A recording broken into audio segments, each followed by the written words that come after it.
Welcome to Just Another Mystery. I am so excited to have you here. And if you are new here, welcome. This is the channel where we talk about true crime, we talk about cults, we talk about mysteries that we don't know what has happened. And we also talk about unsolved crimes, which leads us nicely on to what we are going to be talking about today. Today we are going to be talking about the cheese cutter killer in Aberdeen. So before we get started, make sure you have a drink, make sure you have a snack. We are going to be going into all the details and going through it all. It can get a little bit violent, and just to make you fully aware, this is an unsolved case. So keep that in mind whilst we talk about it. So chapter 1, we're going to talk about the life of George Murdoch. George Murdoch was born in Aberdeen and he lived and breathed Aberdeen. He grew up there. He knew everyone in Aberdeen. He had even a really cute little nickname that the town knew him by, which was Dodd. It was literally Dodd. That is the cutest nickname you can have. So this guy was known as being very reliable. The people in his life would describe him as just a normal person, and also very kind. He was just living his life very quietly. He grew up in Aberdeen and actually got married to his wife called Jessie when he was 21 years old. He stayed with Jessie that entire time. And actually, whilst they never had kids, they had a larger family and they enjoyed their quiet life. You know, they enjoyed going to work, coming back and spending time together. They genuinely enjoyed each other's company. And they were just living a normal life.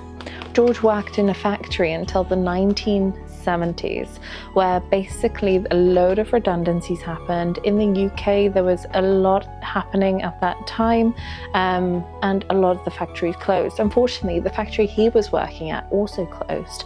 And what happened is that he took the opportunity to change into taxi driving. So with taxi driving, he was obviously picking up loads of people, and his wife was so worried. She said to him, you know, if anyone ever tries to rob you, you need to promise me that you will give up all the money and you won't try to fight them. And because of the relationship that they had, George actually said, absolutely. You know, I promise you, I will give up the money if anything ever happens. And it is, you know, horrible, which sounds like a great relationship and sounds like a great idea to sign up to. George was operating a taxi for over a decade with little to no incidents before this incident happened, which makes it so strange, because imagine that you have never had anything go wrong and then suddenly an incident like this happens to you. So this is the chapter 2 where we are talking about the actual incident that happened. So like George always did, he started to go to work that day on September 29th, 1983. George went into work like any other day. He had the taxi rank on call. They knew what he was doing. He knew what he was doing, and he was just going to work like he had done for over the last decade. George went into his car and started his shift and had quite a bit of his shift done.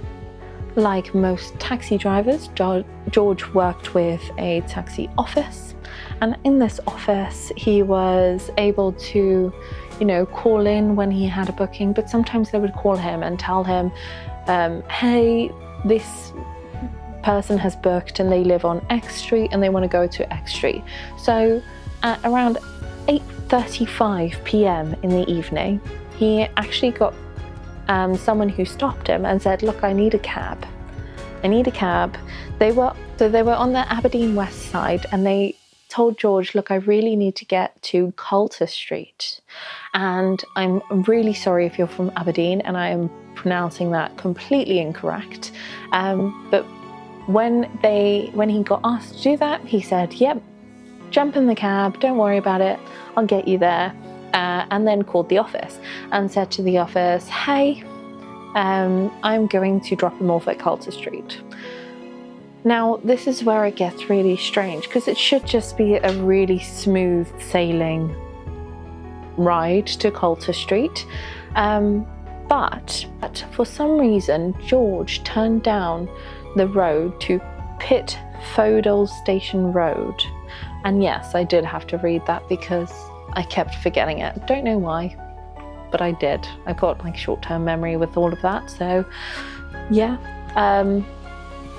So we went into Pitfodle Station Road, and this is where everything went wrong. At around 8:45, so only 10 minutes after he had picked this person up, there was a struggle, and he was attacked and beaten, and then strangled with a cheese cutter. And this is a very weird detail to have, but a cheese cutter was found. During the attack, 2 cyclists actually saw the attack happening, and as the attack was happening, they had called the police. When the police did not show up in time, unfortunately, and whilst George was still alive at the time of the police showing up, the wounds were too great for them to help George get better.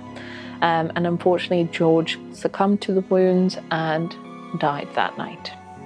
When the police arrived, they found that the money and his wallet were stolen from the taxi cab. So it did look like there might be a burglary that may have gone wrong, but his wife had said that that was not the case, because he had promised that he would always hand over his money, so that would not have been a reason for this person to kill him. And also, the weapon was very strange, with a cheese cutter. So, following the incident came loads of work. This leads on to chapter 3 of this video, which is following the incident, what happened directly after. So this had impacted the community greatly, because this was George, this was Dodd.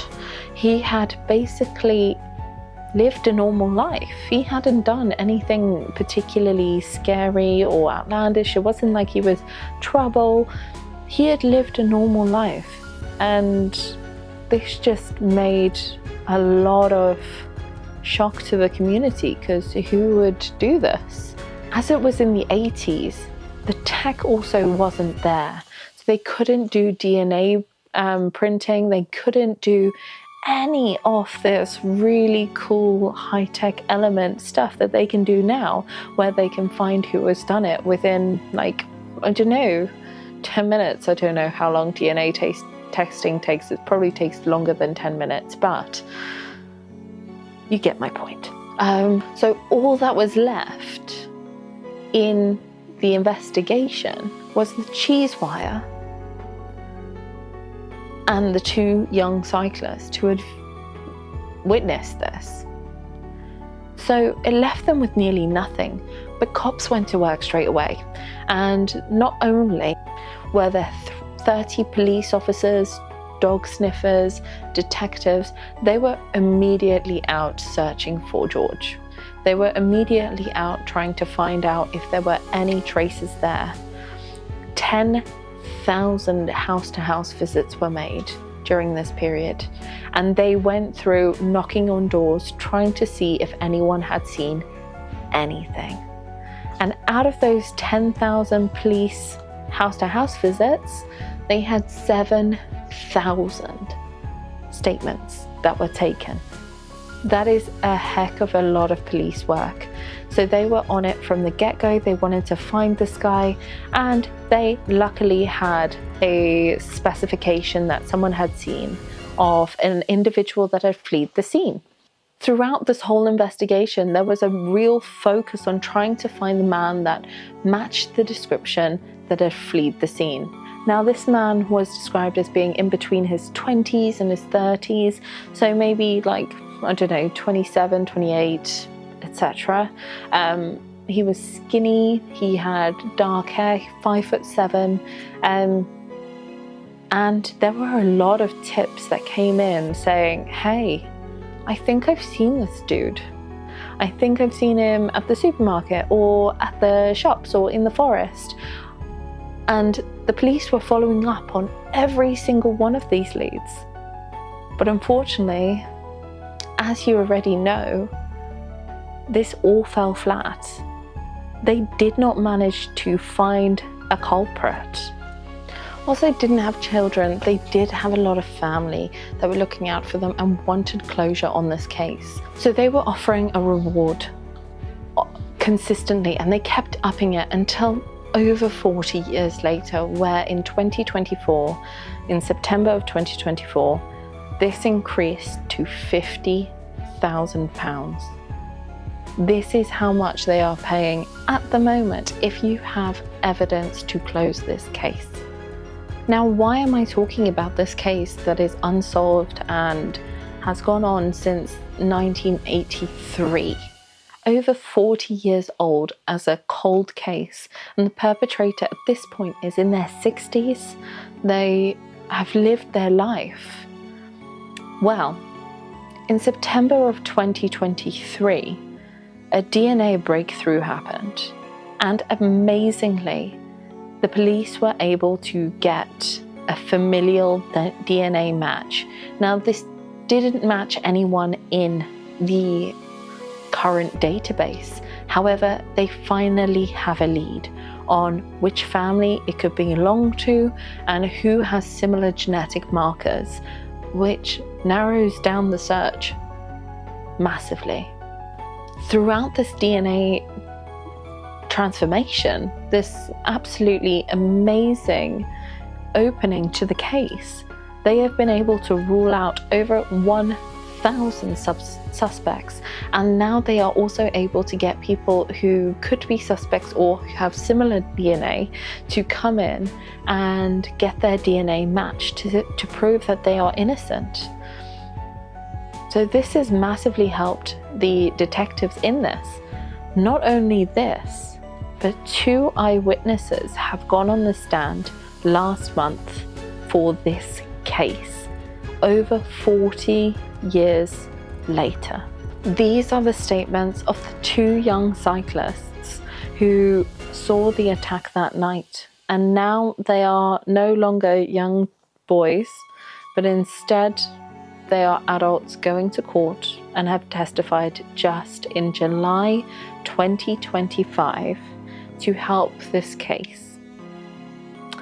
So if you happen to know anything that happened in Aberdeen, or happen to know anyone who might be bragging about them being involved in this kind of situation, because actually a lot of people get caught that way, then please make sure you are reporting this. This is still an unsolved case. Now, I'm going to link down below where you can report any information if you have any, and I really, really hope that this case gets the closure for the family that they need. But if you have found this interesting, have you heard about this case? Let me know down below in the comments if you have heard about this case. I didn't see a lot about this before, so I am hoping this is sharing a lot of information that is new and can help people. If you do want to subscribe, I am always grateful for it.